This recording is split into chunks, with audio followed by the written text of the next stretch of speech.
yang dimana sekarang kita akan jelaskan syarat-syarat wajibnya salat.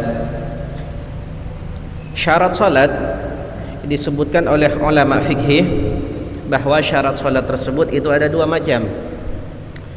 Ada syarat wajibnya salat, artinya salat itu hukumnya wajib, tapi pada siapa salat itu yang wajib.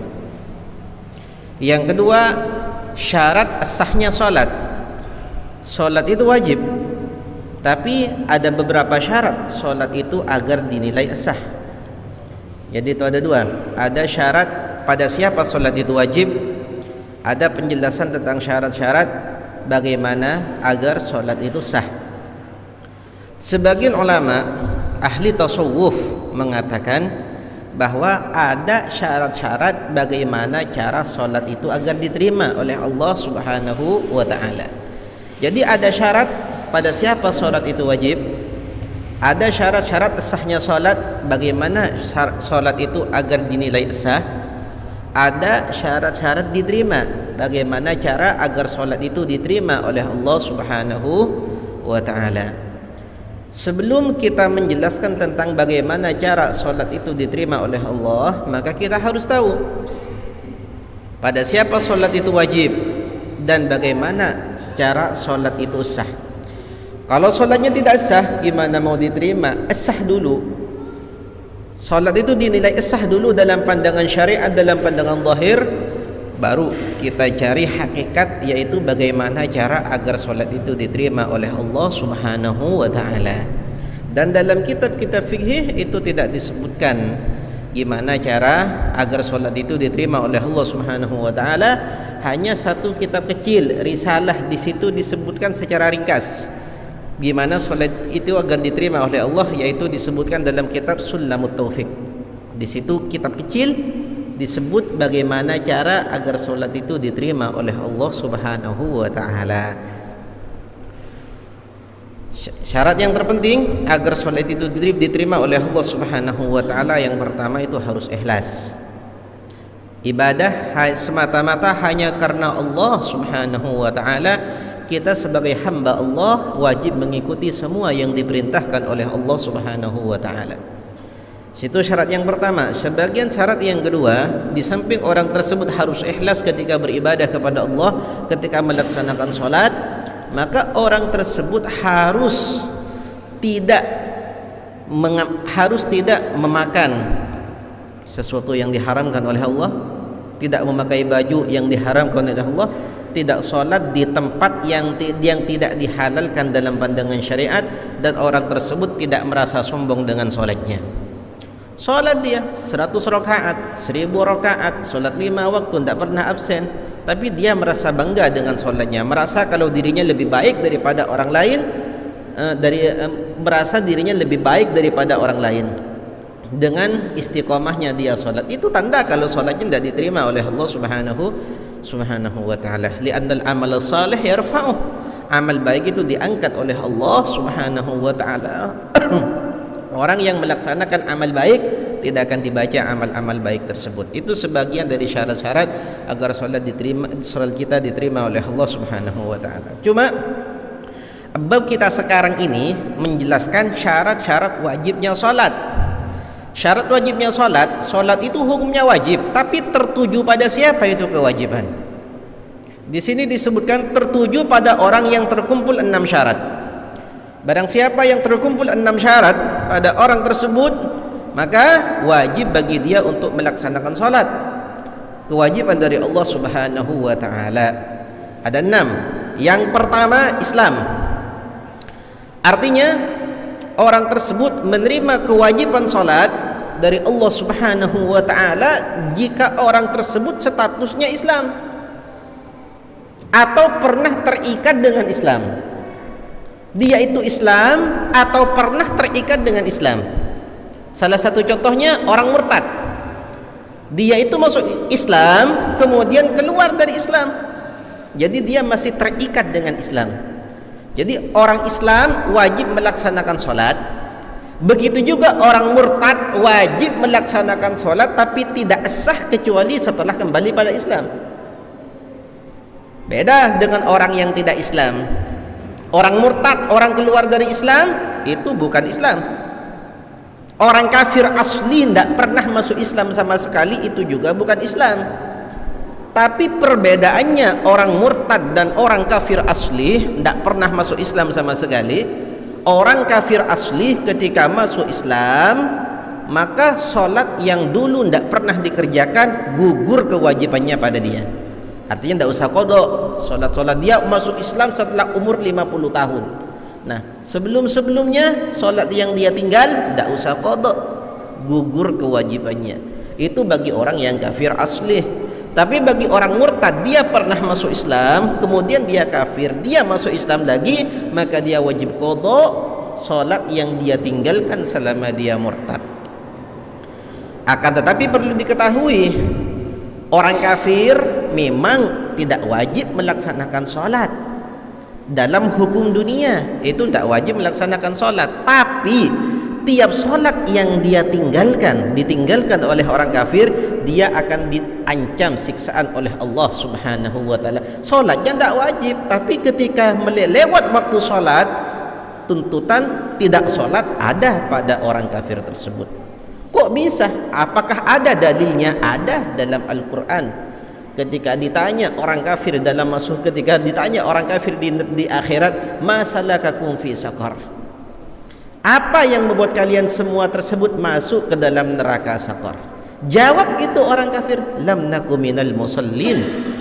Jawabannya, lam naku minal musallin, karena kita tidak termasuk golongan orang-orang yang sholat.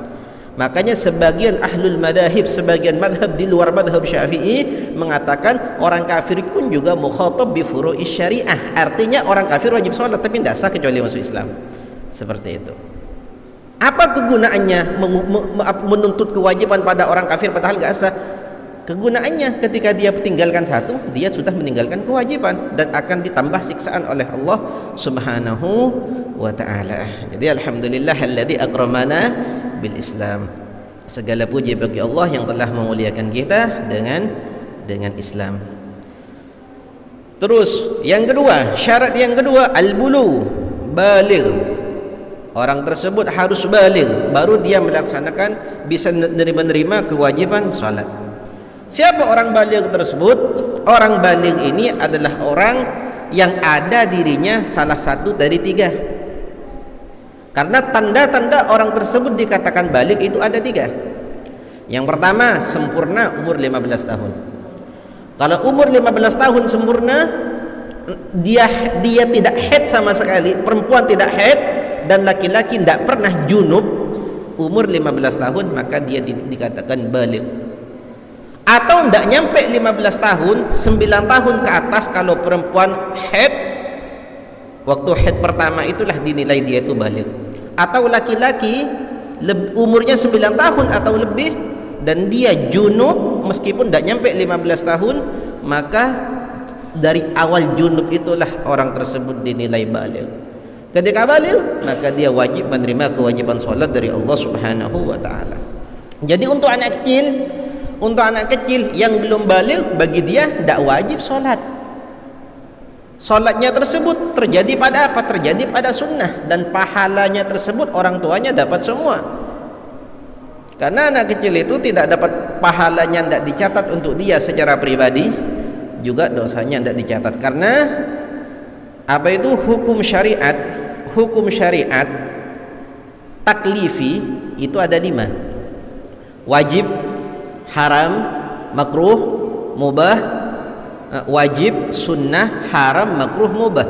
Kewajiban yang 5 ini tertuju pada orang yang sudah mukallaf, baligh, punya akal. Jadi kalau orang tidak mukallaf, maka hukum yang 5 ini tidak tercantum pada orang yang tidak baligh. Makanya anak kecil itu sholatnya tidak terjadi pada wajib. Meskipun status sholatnya itu wajib, tapi karena dia tidak baligh, dia tersebut tidak dituntut untuk melakukan sesuatu yang wajib.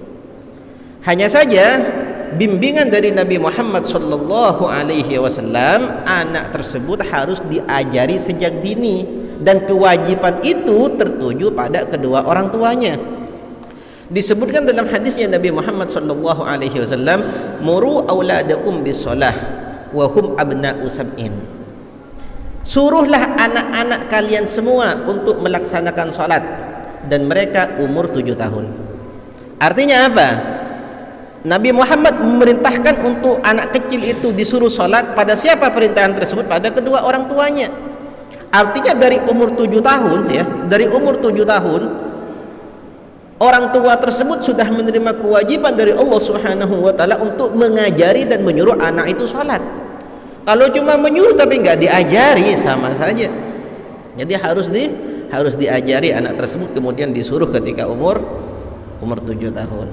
Wadribuhum 'alaiha wa hum abna'u ashrin. Dan pukullah anak-anak kalian karena meninggalkan salat dia tersebut umur 10 tahun. Kalau sudah umur 10 tahun, dari umur 7 tahun disuruh sudah, dididik sudah, dilatih sudah. Ketika umur 10 tahun tidak mau sholat, pukul dia.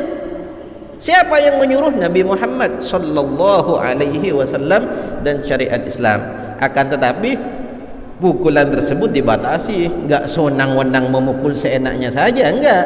Syariat itu membatasi sekiranya anak tersebut takut, sehingga dia tersebut harus melaksanakan sholat. Jangan sampai menyakiti, jangan sampai melukai, apalagi mematahkan tulang. Seperti itu. Jadi apa itu pukulan sekiranya anak itu takut. Kalau sekiranya takut tanpa dipukul, tidak usah dipukul.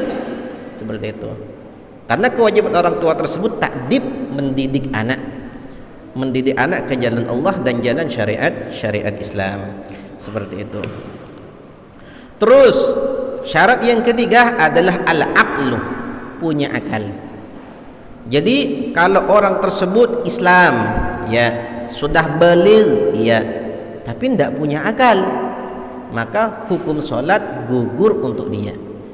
Orang yang tidak punya akal di sini ya, orang yang tidak punya akal contohnya seperti apa? Seperti orang gila, itu sudah tidak punya akal. Orang gila tersebut akal sehatnya, akal normalnya itu sudah tidak ada. Begitu juga orang yang punya penyakit ayan, ketika dia tersebut sedang pingsan tidak sadar. Ketidaksadaran itulah yang menggugurkan dia, yang menggugurkan sholat untuk dia. Jadi ketika akal itu sudah tidak ada, maka hukum sholat itu gugur pada dia. Cuma itu ditafsir lagi oleh ulama.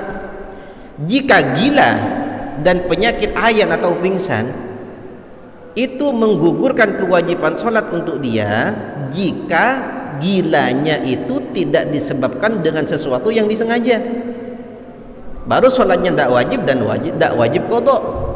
Jika gilanya itu disengaja, seperti salah satu contoh, orang tersebut berguru pada orang-orang ya dukun lah misalnya, sehingga disuruh melakukan ini melakukan itu, tidak kuat ngelihat ini ngelihat itu, sehingga dia gila, maka itu disengaja kegilaannya. Ketika dia sembuh, semua sholat yang dia tinggalkan selama dia gila wajib diqadha.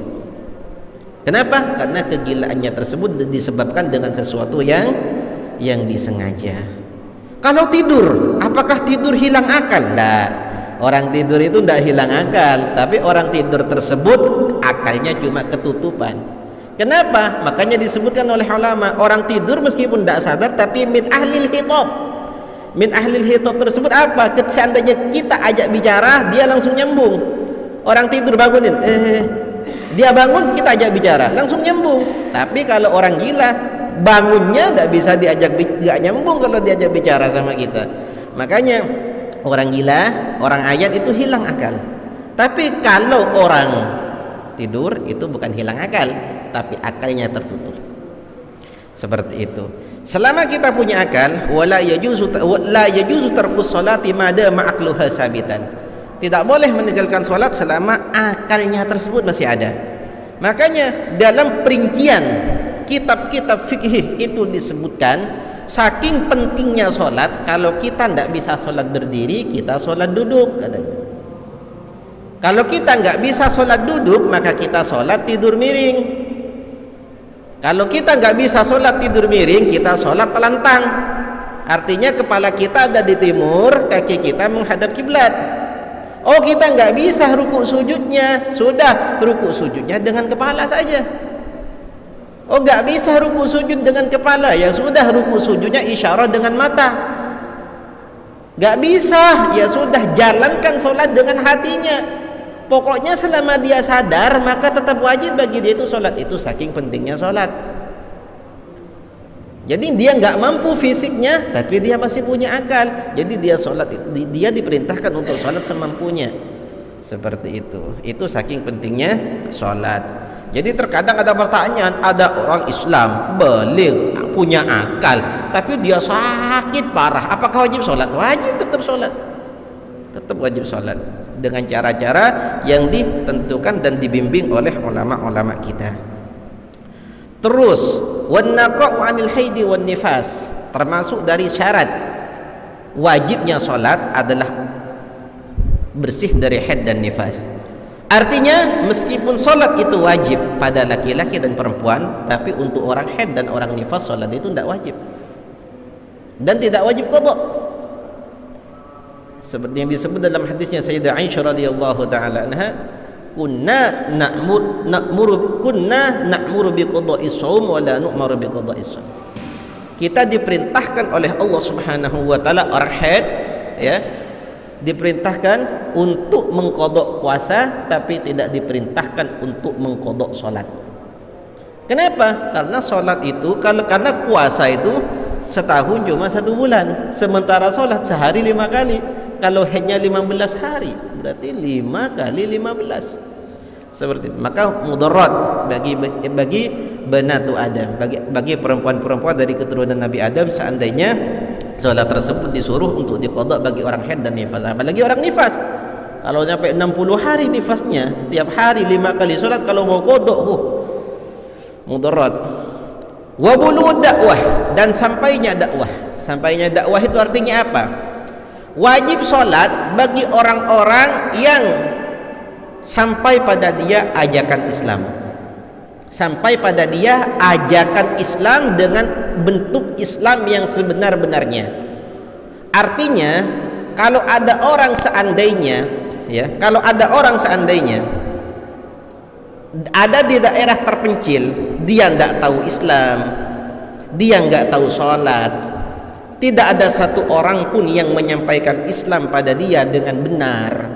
Adapun orang yang menyampaikan Islam, tapi Islam tersebut digambarkan dengan gambaran yang sangat salah, dikatakan Islam radikal lah, Islam itu perusak lah, sehingga dia itu menjauhi Islam karena dia tidak tahu Islam itu seperti apa, dan dia ada di daerah terpencil, tidak ada HP, tidak ada apa, maka hukum sholat bagi dia tidak wajib, dan dia dikatakan selamat, termasuk dari orang ahlul fatrah. Orang yang belum sampai agama ini, maka dia dikatakan orang selamat. Islam enggak, tapi ahlul fatrah, orang-orang yang belum sampai, belum terdengar pada dia tentang ajakan Islam sama sekali, atau ajakan Islam tapi dengan gambaran yang salah. Oh, kalau orang ada di luar negeri seperti di Amerika semisalnya, dia enggak tahu Islam, atau Islam tersebut sampai pada dia dengan bentuk yang salah, apakah bagi dia juga tidak wajib sholat? Artinya dikatakan orang selamat juga atau tidak? Jawabannya, kalau seandainya dia punya HP, bisa seandainya cari Islam dengan benar, maka hukumnya bagi dia wajib mencari. Kalau tidak mencari, ya sudah, berarti dia tidak dikatakan selamat. Makanya disebutkan sebagian ulama, Al-Imam Ghazali dalam kitab Faisal Tafriqah, kalau tidak salah itu disebutkan, kalau seandainya ada orang kafir ingin mencari kebenaran yang sebenar-benarnya, ingin mencari kebenaran yang sebenar-benarnya, tapi dia tidak menemukannya, dia tidak menemukan, tapi dia ingin benar di dalam kehidupannya, ingin ada di jalan-jalan yang benar, tapi dia tidak tahu, dia tidak punya HP, dia enggak apa, dia ada di pulau terpencil semisalnya, maka dia tersebut dijadikan orang selamat meskipun tidak Islam, karena belum sampai pada dia ajakan-ajakan tentang Islam. Yang terakhir, wasalamatul hawas, dan selamatnya rasa. Apa rasa tersebut? Pendengaran, penglihatan. Artinya ada orang, dia itu ada dalam golongan orang-orang Islam, tapi dari kecil dia sudah buta dan tuli, maka tidak wajib bagi dia sholat. Loh, masa iya nggak wajib? Kenapa? Gimana dia mau belajar? dia buta, tidak bisa melihat, dia juga tuli, tidak bisa mendengar. Meskipun seandainya dia bisa bicara, tetap tidak wajib sholat. Kenapa? Karena dia nggak bisa belajar, dikarenakan buta dan tuli. Makanya sholat tersebut meskipun wajib, tapi kewajiban itu tertuju pada orang yang terkumpul 6 syarat di dalamnya. Yang pertama harus Islam, yang kedua harus baligh, yang ketiga harus punya akal, yang keempat tidak haid dan tidak nifas, yang kelima sampainya ajakan Islam dengan gambaran yang benar, yang ketujuh yang keenam tidak buta dan tidak tuli. Pada dialah disyaratkan itu diwajibkan itu sholat. Tapi seperti yang tadi, kalau sholat itu sudah wajib, maka dia harus cari tahu bagaimana cara sholat itu sah. Kalau sholat dia tahu dia tahu gimana caranya agar sholat itu sah, maka dia juga harus cari tahu bagaimana cara sholat itu agar diterima oleh Allah Subhanahu wa ta'ala. Makanya ada ulama yang berkata, kunu biqabulil amali asyaddah timaman minal amal. Adalah kalian dengan diterimanya amal lebih serakah daripada amalnya itu sendiri. Kenapa? Karena amal sedikit yang diterima oleh Allah mengalahkan amal banyak yang tidak diterima oleh Allah Subhanahu wa ta'ala. Tapi yang terpenting kalau kita pengen diterima oleh Allah Subhanahu wa ta'ala, kita harus ikhlas karena Allah. Apalagi kita sholat dalam keadaan hati kita ini rindu bermunajat kepada Allah. Dan kita tidak merasa sombong, tidak merasa kalau kita lebih baik daripada orang lain karena banyaknya sholat kita, atau karena kita sering hadir sholat jemaah sehingga menganggap orang yang tidak jemaah lebih buruk daripada kita. Jangan sampai seperti itu, dan harus jauhi sesuatu yang haram, sesuatu yang syubhat. Karena ibadah apapun ketika tercampur dengan yang haram dan yang syubhat tidak akan diterima oleh Allah. Li'anna Allah Ta'ala tayyibun la yaqbalu illa tayyiba. Karena sesungguhnya Allah Ta'ala itu bersih, tidak menerima Allah kecuali yang bersih juga. Wallahu a'lam. Ada pertanyaan? Silakan.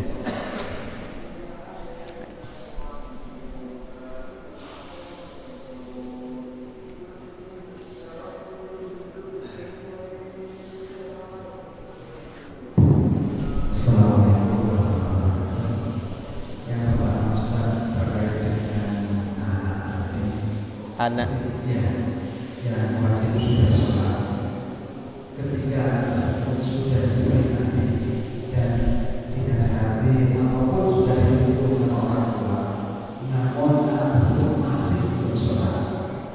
Tidak mau sholat. Ketika seperti itu, anak tersebut masih belum sholat, apakah orang tua masih berdosa untuk anak tersebut meskipun sudah diperingati seperti itu? Yang pertama. Yang kedua, ketika orang tua kita sakit dan sampai mengajarnya mempunyai tentang sholat, katakanlah 2 kali sholat atau 1 kali sholat, dan itu digantikan oleh anaknya, digantikan sholat, ada yang seperti itu. Nah, ini yang sudah digantikan dengan anaknya sholatnya 4 kali, apakah sudah bisa menggugurkan kewajiban orang tua yang melakukan sholat itu? Terima kasih. Bismillah, alhamdulillah, wassalatu wassalamu ala sayyidina Rasulillah. Yang pertama, kewajiban seorang tua adalah menyuruh. Itu kewajiban orang tua adalah menyuruh. Ketika umur 7 tahun, kalau menyuruh itu otomatis dengan mengajari. Ajari dulu, kemudian disuruh. Dan mengajari itu harus sebelum 7 tahun. Soalnya 7 tahun itulah kita diperintahkan untuk menyuruh anak kita sholat. Jadi otomatis kita menyuruh sebelumnya harus diajari dulu. Itu tahapan anak. Jadi ajari dia sebelum umur 7 tahun. Umur 7 tahun kita suruh dia sholat. Umur 10 tahun kalau dia tetap meninggalkan sholat, kita pukul. Tapi ketika kita sudah berusaha dan melaksanakan kewajiban kita semuanya, tapi tidak berpengaruh pada anak tersebut, maka kita tidak dituntut oleh Allah karena kita sudah melaksanakan kewajiban. Bukan semampunya kita untuk merubah kepribadian seseorang meskipun anak kita dari buruk ke baik. Seperti itu.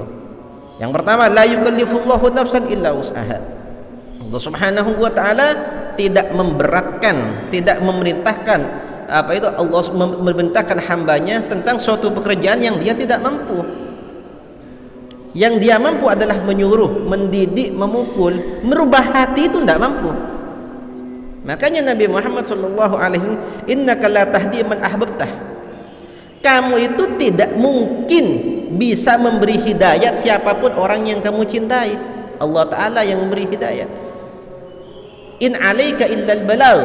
Tidak wajib atas kamu kecuali menyampaikan dan mengamalkan apa yang diperintahkan oleh Allah Subhanahu wa taala. Yang penting kita sudah maksimal 100% dalam menjaga, mengajari, mendidik. Selebihnya itu kita pasrahkan semuanya kepada Allah Subhanahu wa taala. Kita tidak mampu merubah kepribadian siapapun, hanya Allah yang merubah, tapi kita harus berusaha.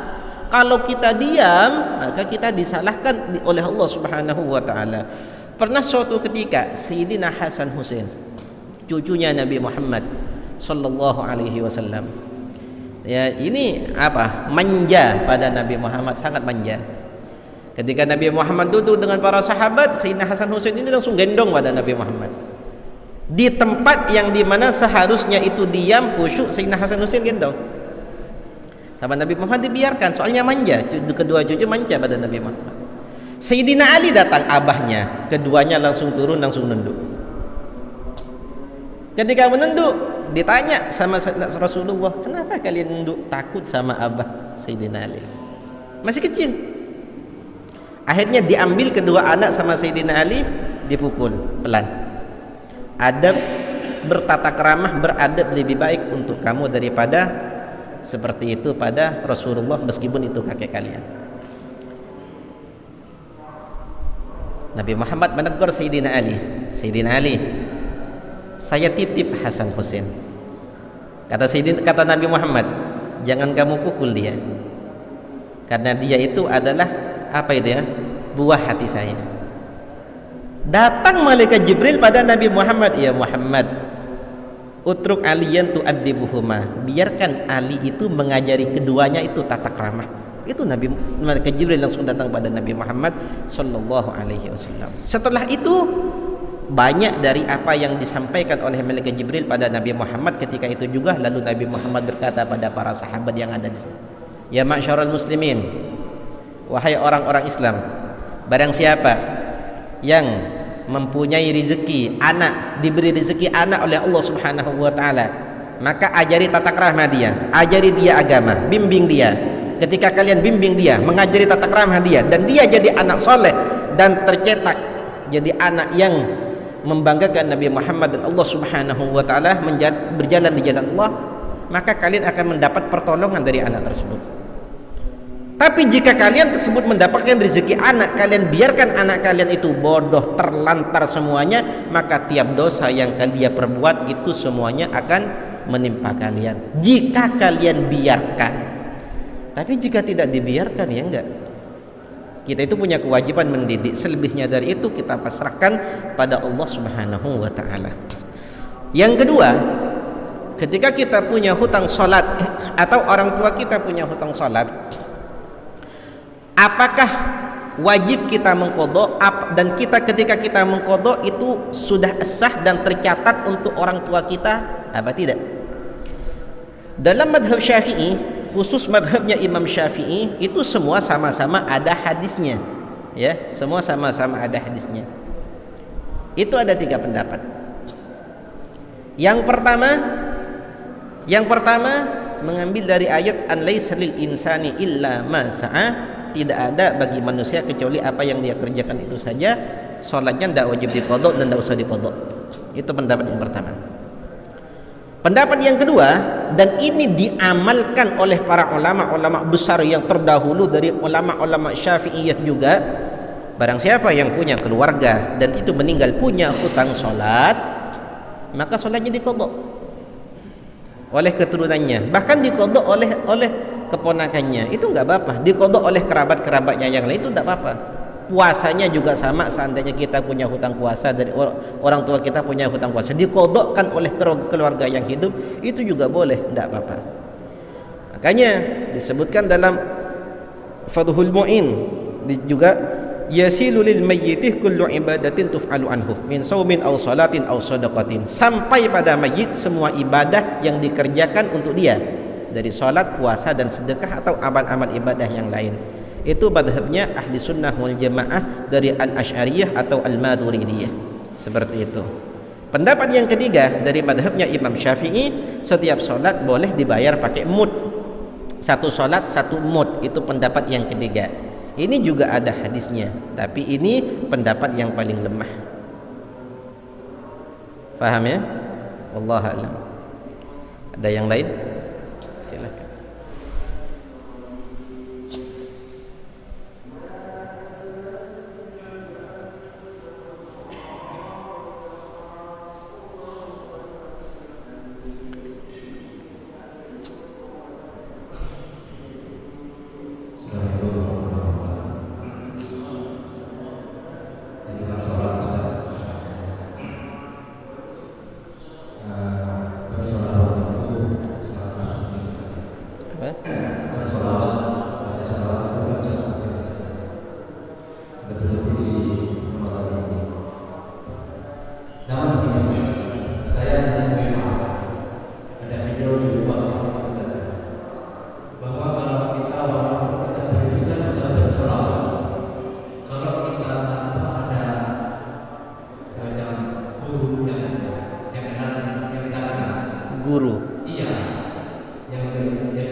Masya Allah, ajib dengan penjelasan yang seperti itu.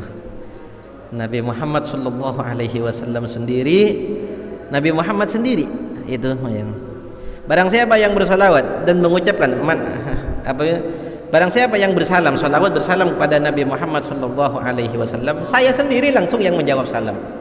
Raddallahu alaihi ruhi, roh saya dikembalikan oleh Allah Subhanahu Wa Taala untuk menjalam salam dia. Artinya sholawat itu meskipun tanpa guru tetap sampai pada Nabi Muhammad. Itu ajibnya sholawat seperti itu. Bahkan disebutkan oleh sebagian ulama, terkadang orang tersebut langsung dididik oleh Nabi Muhammad dari kepribadian yang buruk menjadi kepribadian yang sangat luar biasa, soleh luar biasa, karena bimbingan Nabi Muhammad. Dan dia tidak dibimbing oleh Nabi Muhammad kecuali karena banyaknya sholawat yang dia kirim pada Nabi Muhammad Sallallahu Alaihi Wasallam.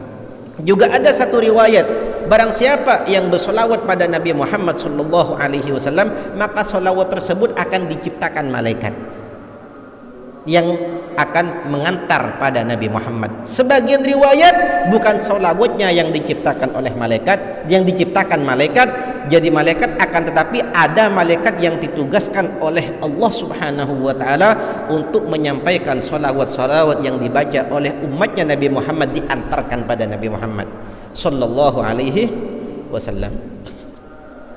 Disebutkan, ya Rasulullah, fulan bin fulan yusalli alaika. Ya Rasulullah, fulan bin fulan, disebut nama dia, juga disebut nama bapaknya. Dan ada hadis lain dikatakan oleh Nabi Muhammad, banyak dari umatku yang tidak saya kenal dia kecuali karena banyaknya salawat dia pada saya. Itu kan Nabi Muhammad SAW. Juga ada hadis lain, dan ini banyak riwayatnya, aqrabukum minni majlisan yaumal qiyamati aktsarukum alayya salatan. Paling dekatnya kedudukan kalian denganku nanti di hari kiamat adalah paling banyaknya kalian solawatnya padaku. Itu kata Nabi Muhammad Sallallahu Alaihi Wasallam. Bukan siapa yang berkata, itu Nabi Muhammad Sallallahu Alaihi Wasallam. Cuma kalau untuk sampainya solawat kita pada Nabi Muhammad itu jelas sampai tanpa keraguan sama sekali. kecuali orang yang kecuali orang yang kurang dalam meresapi hadisnya Nabi Muhammad. Mungkin hadisnya hanya dibaca segelintir saja, tapi kurang meresapi dalam hadisnya Nabi Muhammad, kurang kerinduan pada Nabi Muhammad sallallahu alaihi wasallam. Selawatnya tetap sampai, tidak sampai, pasti akan sampai. Kita harus yakin itu. Akan tetapi ini ada perbedaannya antara orang yang punya guru, murabbi dan guru, dan orang yang tidak punya guru. Ini perbedaannya satu. Guru murabbi tersebut guru yang menyampaikan kita mengulurkan tangannya untuk membawa kita kenal dengan Nabi Muhammad sallallahu alaihi wasallam. Itu bukan wasilah agar lebih cepat seperti itu. Itu namanya guru murabbi. Semisalnya kalau kita tidak punya guru, kita baca sholawatnya harus 100.000. Kalau kita punya guru murabbi 100 kali cukup gitu. Itu perbedaannya, artinya lebih cepat. Sama halnya seperti ini. Tidak semua guru itu murabbi. Artinya syekhut tarbiyah, artinya kalau dikatakan syekhut tariqah, tidak semua guru, tidak semua ulama bertitel seperti itu, tidak. Tapi kalau punya guru yang mempunyai titel seperti itu, gelar yang seperti itu, maka dia itu sudah kenal dengan Nabi Muhammad, sering bermimpi dengan Nabi Muhammad, bahkan dia sering berkumpul dengan Nabi Muhammad secara yaqadhah, secara sadar. Dan itu banyak dari para ulama-ulama kita yang terdahulu. Jadi kalau kita berguru pada dia, karena dia sudah sering ketemu dengan Nabi Muhammad sallallahu alaihi wasallam, maka kita gampang dia untuk mengenalkan kita pada Nabi Muhammad. Seperti itu. Tapi kalau kita nggak punya guru, apa nggak bisa? Bisa juga. Bukan nggak bisa juga, tapi lama. Soalnya kita berjuang sendiri. Seperti itu. Paham ya? Salah satu contohnya seperti ini bagi orang yang yakin. Tapi kalau ini diceritakan sama sama orang-orang yang keluar dari pemahaman seperti ini, ahli yang benci dengan ahli tasawuf, mereka tidak percaya yang seperti ini. Guru saya Sayyidil Habib Umar bin Muhammad bin Salim bin Hafid, pernah suatu ketika beliau itu biasanya ada maulid di Masjid As-Surur di Hadramaut, di Tarim. Di majelis ada masjid namanya Masjid As-Surur. Di situ biasa didirikan maulid. Dan ketika itu juga, ketika Mahallul Qiyam berdiri, masuklah Rasulullah dengan Al-Habib Ali bin Muhammad Al-Habsyi, pengarang Maulid Simtud Durar. Habib Ali Al-Habsyi. Jadi rohnya itu hadir. Tidak semua orang melihat, tidak semua orang tahu, hanya orang yang dipilih oleh Allah Subhanahu wa taala. Ketika Rasulullah itu hadir didampingi oleh Al-Habib Ali Al-Habsyi, ketika sampai di depan Habib Umar, apa kata Habib Ali Al-Habsyi? Ya Rasulullah, hada Umar bin Hafid min ashabina. Wahai Rasulullah, ini Umar bin Hafid termasuk dari murid-murid saya. Itu. Maka Sayyidul Habib Umar diberikan salawat dengan salawat An-Nur. Allahumma shalli ala Muhammad nurika sari madadikal jari wajma'ni bihi fi kulli adwari wa ala alihi washabihi nur. Itu Habib Umar, salawat yang diberi langsung oleh Rasulullah sallallahu alaihi wasallam di Masjid As-Surur. Nah, apa kesimpulan dari cerita itu? Kalau kita punya guru tarbiyah, ahli tarbiyah, kita bisa langsung dikenalkan oleh Rasulullah, kadang tanpa kita sadari. Enggak kita sadari. Cuma guru kita tersebut mengenalkan kita pada Nabi Muhammad sallallahu alaihi wasallam, tapi kita enggak sadar. Kadang kita sadar, kadang kita juga tidak sadar. Itu perbedaannya antara yang punya guru dan yang tidak punya guru. Artinya yang punya guru itu lebih cepat. Seperti itu. Kalau tidak punya guru, ya orang namanya merabah. Sama dengan orang mancing dan beli di pasar. Kalau beli di pasar tinggal ditunjukkan di sana bagus. Tapi kalau mancing itu kan kadang dapat kecil, ya kita harus sabar. Tapi selama kita sabar pasti dapat. Kan seperti itu. Jadi semua solawat yang kita baca itu semuanya sampai pada Nabi Muhammad sallallahu alaihi wasallam. Dan salah satu keajaiban solawat itu tidak perlu guru. Faham ya? Itu ada hadisnya Nabi Muhammad. Banyak kalau hadis tentang solawat. Bahkan yang lebih ajib lagi yang saya baca ini, yang membuat kita rindu untuk bersolawat pada Nabi Muhammad sallallahu alaihi wasallam, apa? Ada hadisnya Nabi Muhammad, ra'aitu rajulan min ummati yazhafu 'ala sirati yahbu ahyanan wa yata'allaqu ahyanan, yarta'id. Saya lihat nanti di akhirat ya, saya lihat sebagian salah satu dari umatku ketika menyeberangi jembatan yarta'id, gemetar. Yahbu ahyanan wa yata'allaku ahyanan. Terkadang merangkak, terkadang menggantung di jembatan tersebut. Faja'atuhu salatuhu alayya. Ternyata dia punya salawat pada saya. Datanglah itu salawat fa'aqamathu ala qadamaihi. Salawat tersebut menegakkan dia sehingga berdiri. Dia menggantung, kadang merangkak, salawatnya datang menolong dia untuk berdiri. Fa'anqadathu, maka salawat tersebut menyelamatkan orang tersebut sampai ke akhir jembatan. Itu kata Nabi Muhammad sallallahu alaihi wasallam. Dan yang lebih ajib lagi dari cerita itu apa? Tentang salawat pada Nabi Muhammad disebutkan dalam hadis seperti Al-Khosaisul Kubra. Ini nanti suatu ketika Nabi Adam tersebut punya kedudukan yang istimewa dari Allah Subhanahu wa taala, karena Nabi Adam adalah bapaknya manusia semuanya. Lalu Nabi Adam tersebut menoleh ke satu arah, melihat seseorang diseret oleh para malaikat, dan ternyata itu umatnya Nabi Muhammad, diseret oleh malaikat. Nabi Adam mengenal kalau dia itu umatnya Nabi Muhammad, seperti yang kita dengar dalam hadis, kata Nabi Muhammad, ummati ghurran wahajjalin. Umatku ini wajahnya bercahaya, tangannya bercahaya, min atharil wudu, dari bekas-bekas wudu. Jadi wudhu yang dia kerjakan selama hidupnya itu akan bercahaya nanti ketika di hari kiamat, sehingga bisa dibedakan mana yang umatnya Nabi Muhammad, mana yang bukan umatnya Nabi Muhammad. Jadi dikenal dengan wajah dan tangannya.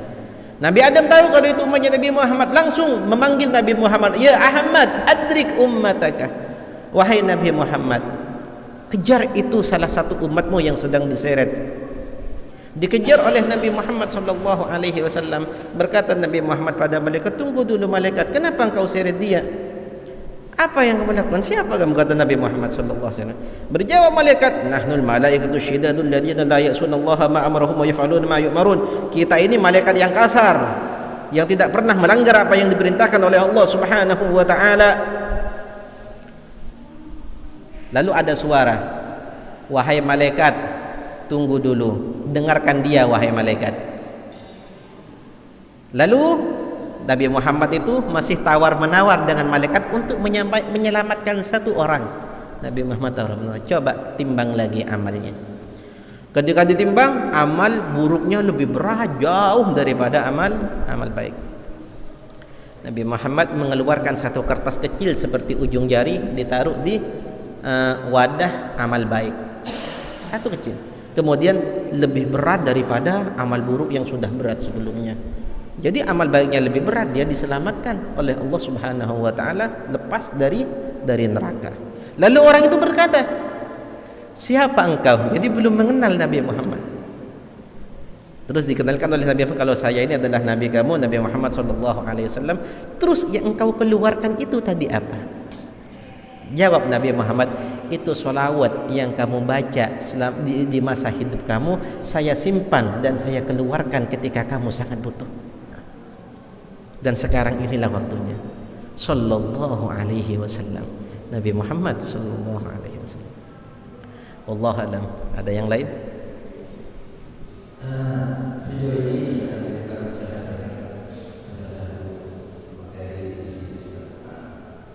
ini tidak bisa ngomong juga Ustaz, karena adanya seni trafik yang mempunyai tidak bisa yang mendapatkan.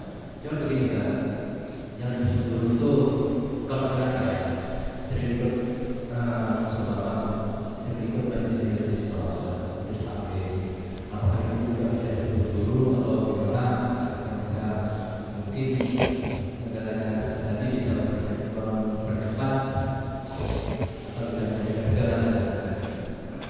ya. Kalau majlis taklim atau majlis sholawat, otomatis itu lebih cepat daripada apa? Daripada sholawat sendiri. Itu lebih cepat. Kenapa? Alasannya, karena ketika ada perkumpulan, Kata Nabi Muhammad sallallahu alaihi wasallam, "Majtama'ah arba'un min ummati illa fihim wali." Tidak berkumpul 40 orang dari umatku kecuali satu diangkat wali oleh Allah Subhanahu wa taala. Ketika berkumpul itu ada dalam perkumpulan kebaikan. Di tempat itu saja diangkat wali oleh Allah taala.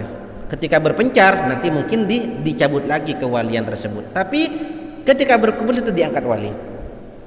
Jadi orang yang satu ini punya perhatian khusus dari Allah dan Nabi Muhammad sallallahu alaihi wasallam. Siapa-siapanya tidak tahu, otomatis yang paling bersih hatinya itulah yang diangkat.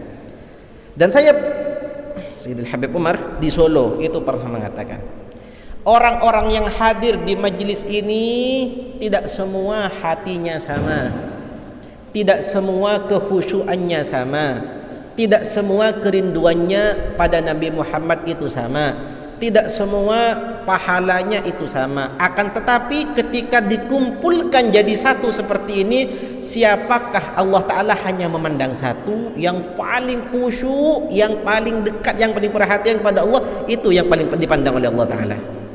Dan semua yang tidak dipandang, berkahnya yang satu ini disamakan derajatnya dan pahalanya oleh Allah dengan yang satu ini. Tapi yang dipandang cuma satu, tapi semuanya disamakan berkahnya yang satu ini.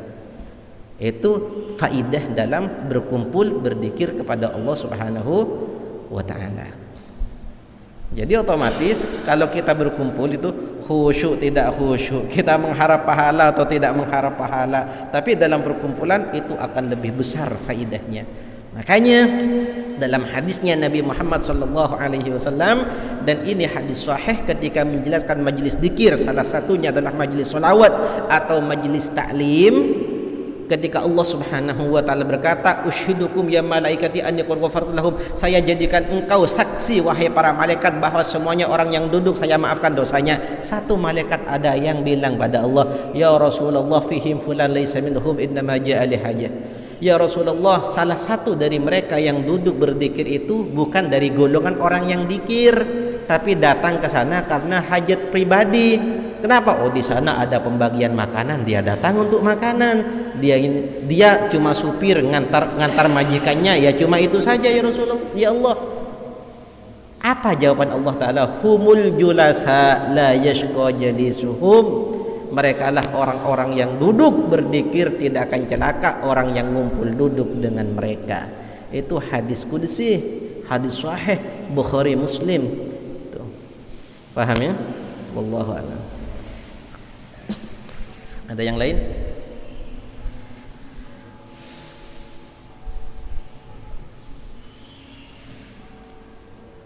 Ada? Masih ada waktu?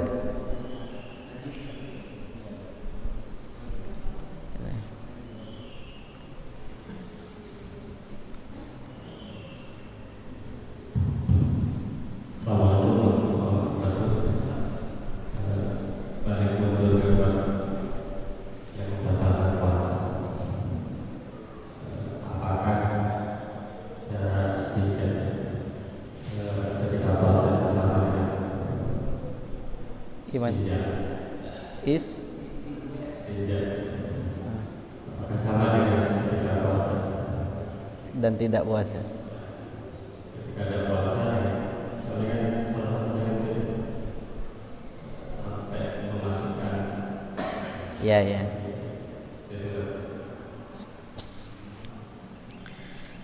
Kalau istinjanya itu sama. Tidak ada cara pribadi untuk orang yang berpuasa ketika istinja. Cuma istinja ketika berpuasa itu harus lebih hati-hati daripada yang tidak berpuasa. Seperti itu. Jangan sampai jari itu masuk ke dalam.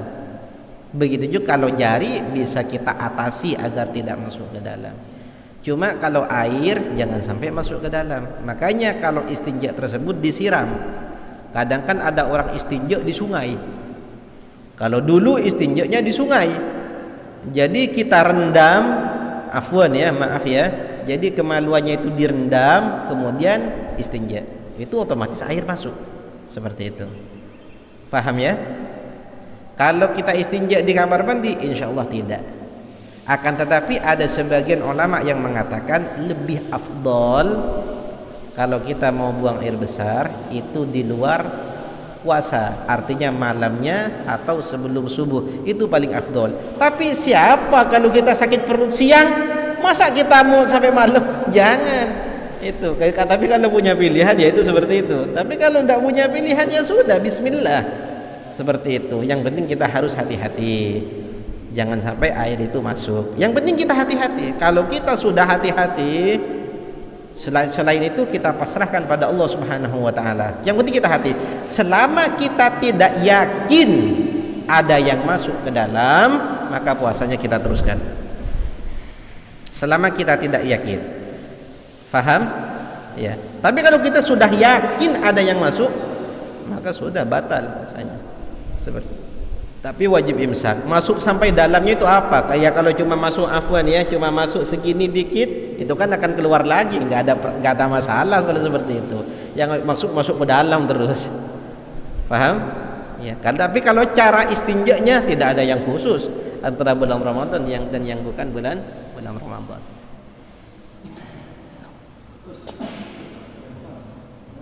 Assalamualaikum.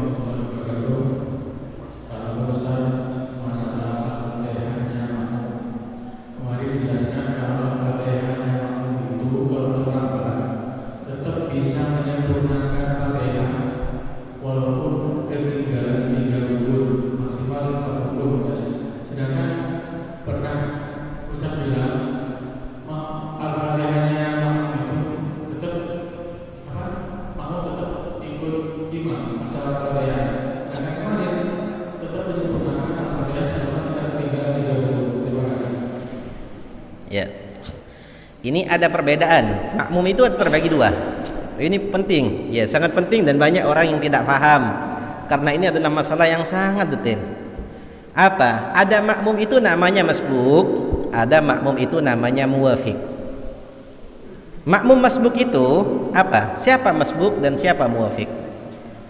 Makmum muwafiq itu adalah makmum ketika takbiratul ihram dari masa takbiratul ihramnya dia sampai rukunya imam, waktu tersebut cukup untuk baca Fatihah. Itu namanya muwafiq. Ada makmum ini pembacaan yang standar ya, bukan pembacaan yang sangat cepat, bukan pembacaan yang sangat lambat. Ada masbuk. Masbuk ini siapa? Orang ketika takbiratul ihram waktunya itu tidak cukup untuk dibaca Fatihah, imam sudah ruku. Karena saking pendeknya waktu. Bagi masbuk ya. Allahu Akbar, Bismillahirrahmanirrahim, Alhamdulillahirabbil alamin, Arrahmanirrahim. Imam ruku, ikut ruku, itu masbuk. Seperti itu. Nah, kalau muwafiq salah satu contohnya imam takbir, Allahu Akbar. Nah, makmumnya ini kadang mikir kemana-mana. Padahal isi Fatihah bisa isi kemana-mana.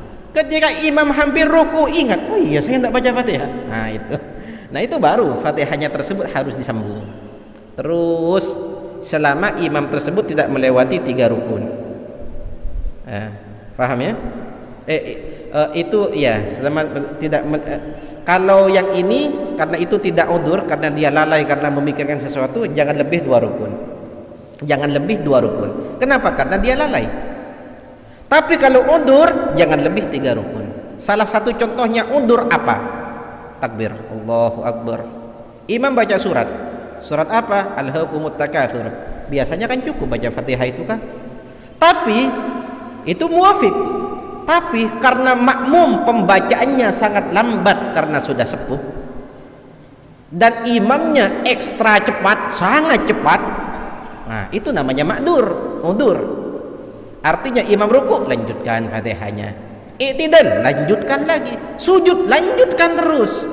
Nah tapi kalau sudah bangun dari sujud kedua masih belum selesai Fatihahnya, sudah hanya 2 pilihan, imam batal, imam niat mufaraqah, bisa dari imam. Seperti itu.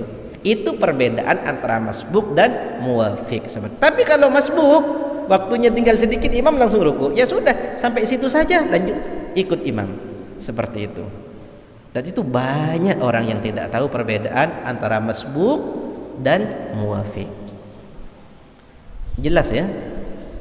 Nah itu. Ini kan kalau terawih itu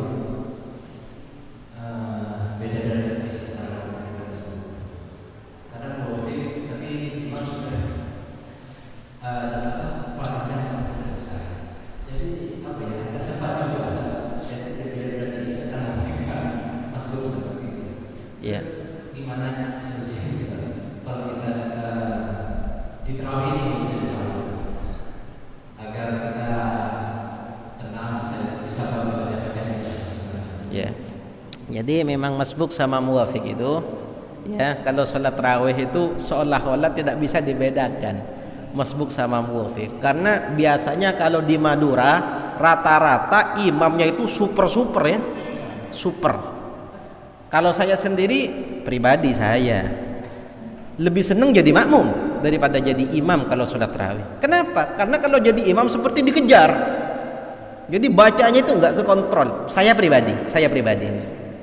Tapi kalau jadi makmum itu tenang. Apa? Kenapa kok tenang? Ya kita santai kalau jadi makmum. Jadi gimana caranya? Kalau imamnya terlalu cepat semisalnya, ketika imam takbir, kita takbir setelahnya, kita baca Fatihah. Jangan nunggu selesai Fatihahnya imam kita baca Fatihah. Seperti itu. Memang disunnahkan bagi kita untuk mendengarkan Fatihahnya imam.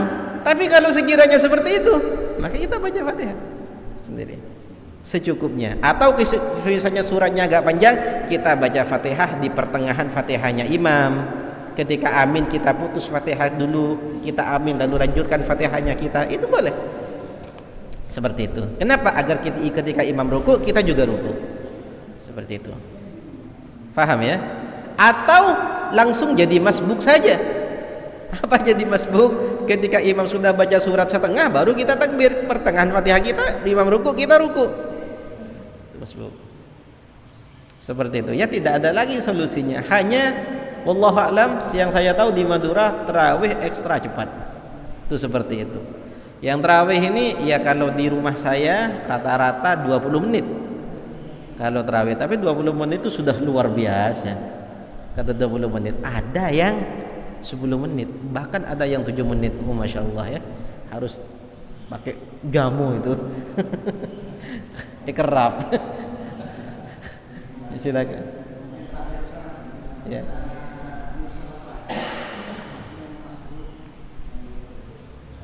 Dan terakhir, diselamatkan untuk makmum masbuk. Ini rakaat yang terhitung sampai 3 kali. Kenapa? Rakaat yang terhitung sampai 3 kali makmum masbuk. Ada sebagian saya temannya di sini sujud ikut takbir langsung ikut sujud, tapi tidak melanjutkan rakaat berikutnya.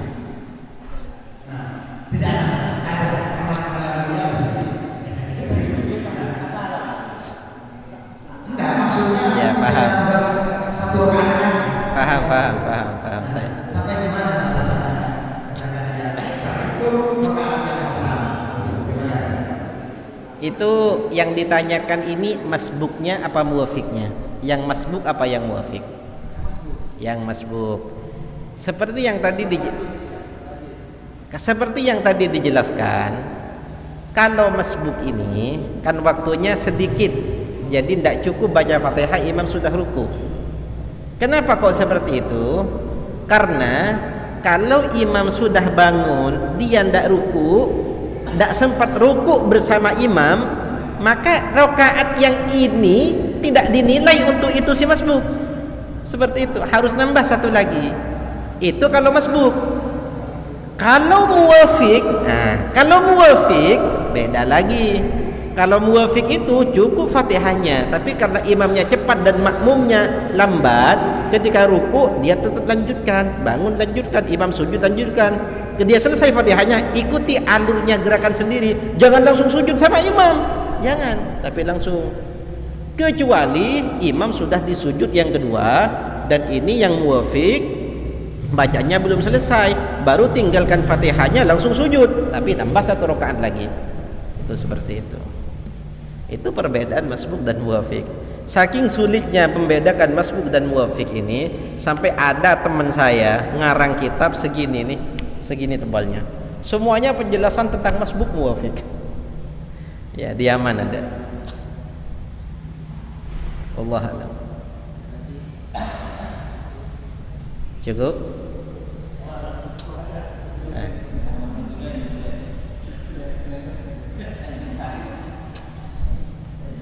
Terima kasih Ustaz.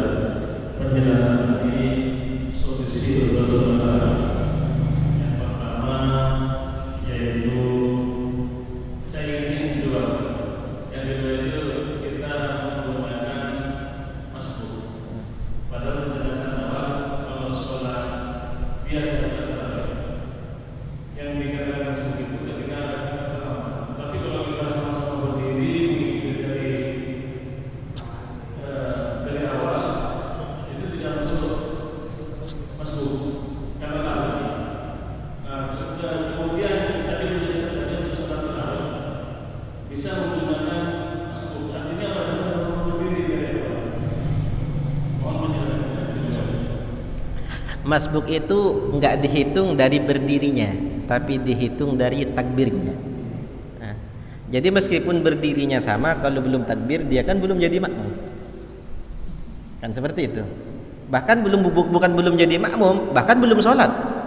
Nah, ketika takbir barulah di situ dia dinilai. Seperti itu. Jadi ketika takbir cukup Fatihah dia muwafiq, ketika takbir tidak cukup Fatihah maka dia itu dikatakan masbuk. Seperti itu. Kalau belum takbir dia belum dikatakan makmum, belum dikatakan orang sholat, status muwafiq, status masbuk belum ada. Seperti itu.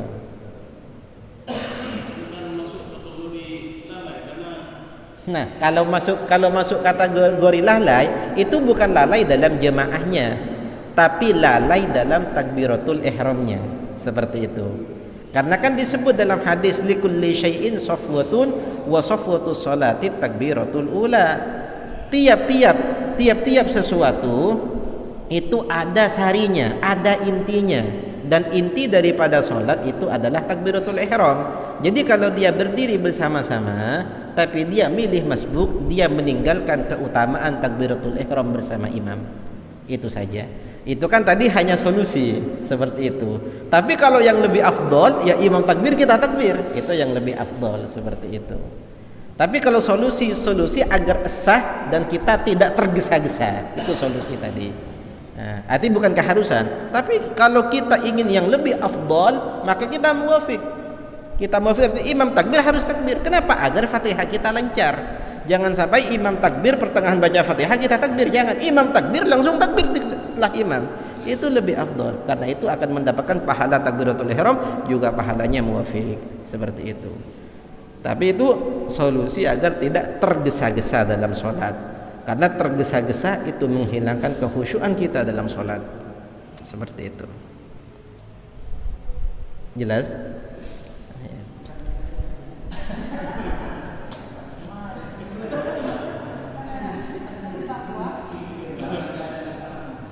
Sudah.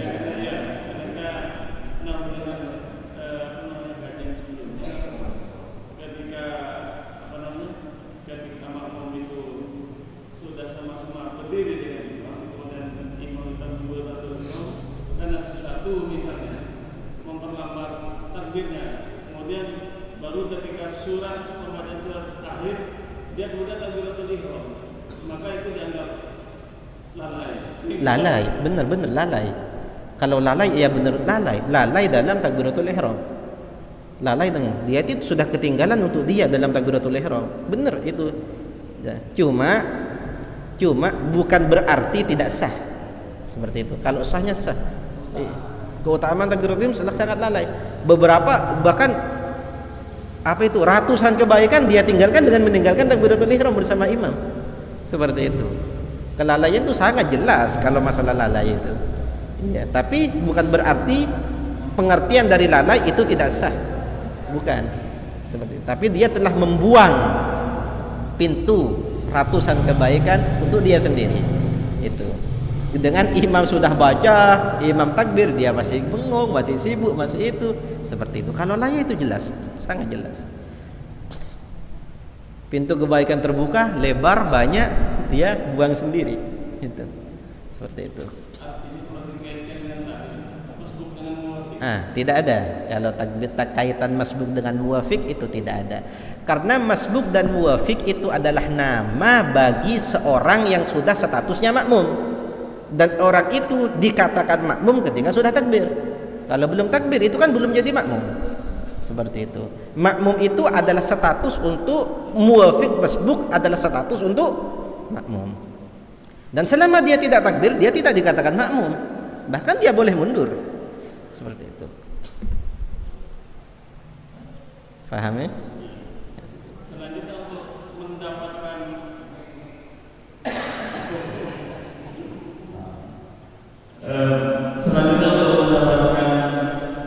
keutamaan Fatihah, ukurannya sampai selesai Fatihah atau cukup setelah takbir? Gimana? Keutamaan mendapatkan takbiratul ihram imam. Ya. Ukurannya apakah setelah takbir itu langsung takbir atau masih ada jeda sampai Al-Fatihah selesai? Imam takbir langsung takbir. Itu paling utama, paling bagus. Ikut langsung ikut imam. Langsung imam takbir langsung kita takbir. Seperti itu. Iya.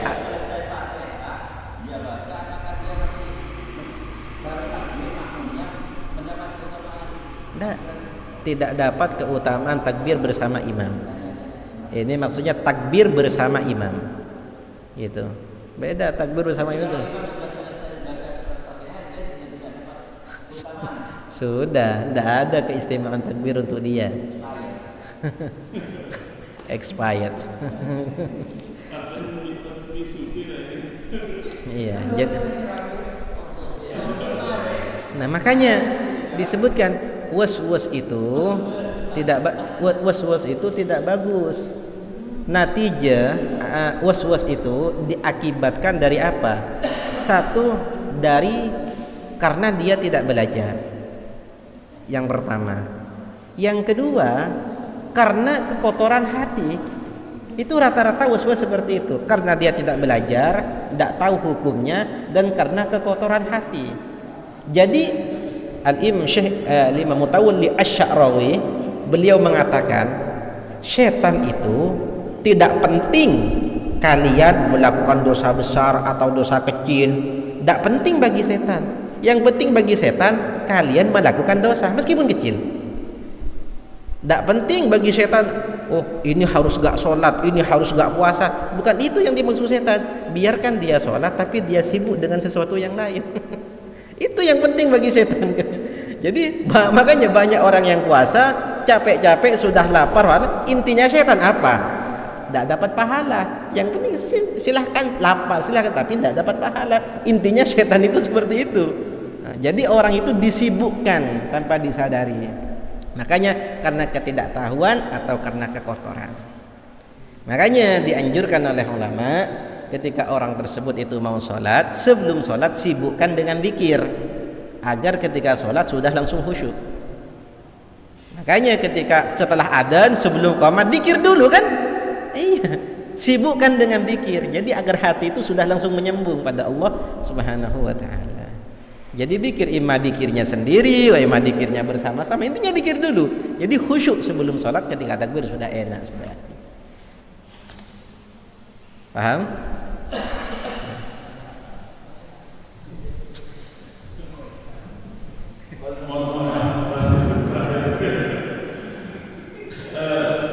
Mungkin saya salah satunya Ustaz yang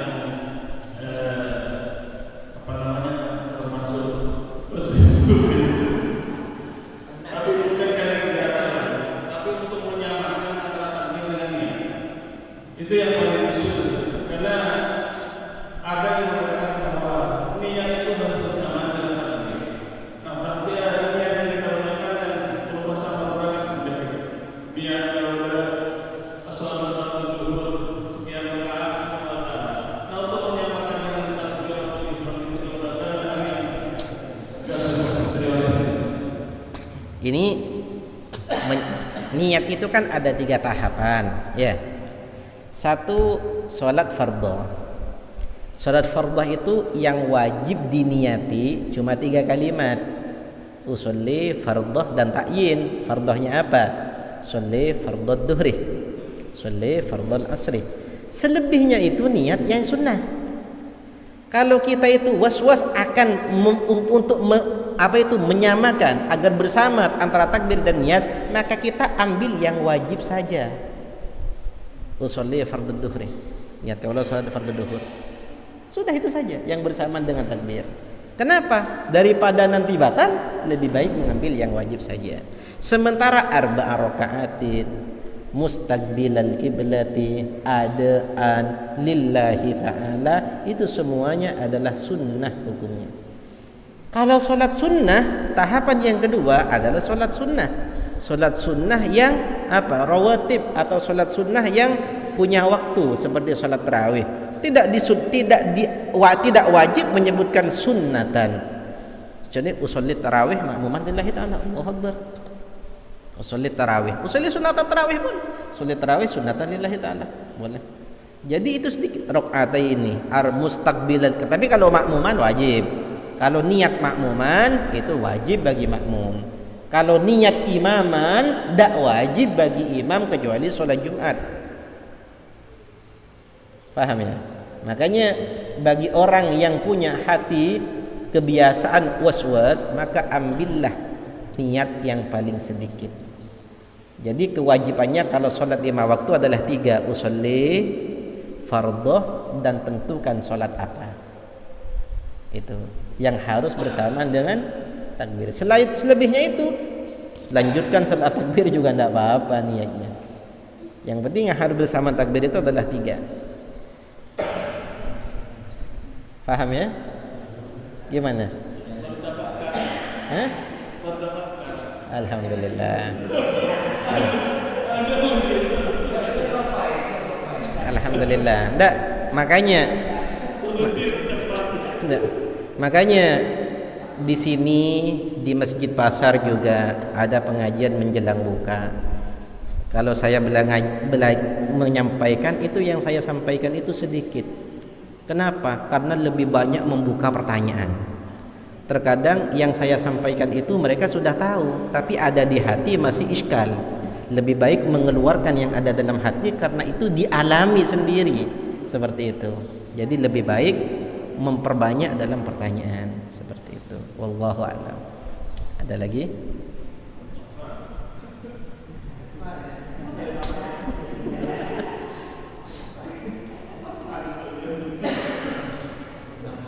Sudah. Bismillahirrahmanirrahim. Alhamdulillahirabbil alamin. Wassallallahu ala sayyidina Muhammad wa ala alihi washabbihi ajmain. Allahumma inna nas'aluka ya Allah bi jahi nabiyyina Muhammadin sallallahu alaihi wasallam, nas'aluka an tus'idana wa nas'aluka an tarhamana wa nas'aluka an taqdi hajatina wa nas'aluka ya Allah an taj'alana minal ladzina yastami'una al-qawla fayattabi'una ahsana. Allahumma arina al-haqqa haqqan warzuqna ittiba'ahu wa arina al-batila batilan warzuqna ijtinabah. Allahumma rabbana ighfir lana dhunubana wa liwalidina warhamhum kama rabbawna shighara. Allahumma rabbana atina fid dunya hasanah وفي الآخرة حسنة وقنا عذاب النار. صلى الله على سيدنا محمد وعلى آله وصحبه وسلم. سبحان ربك رب العزة عما يصفون وسلام على المرسلين والحمد لله رب العالمين. الفاتحة.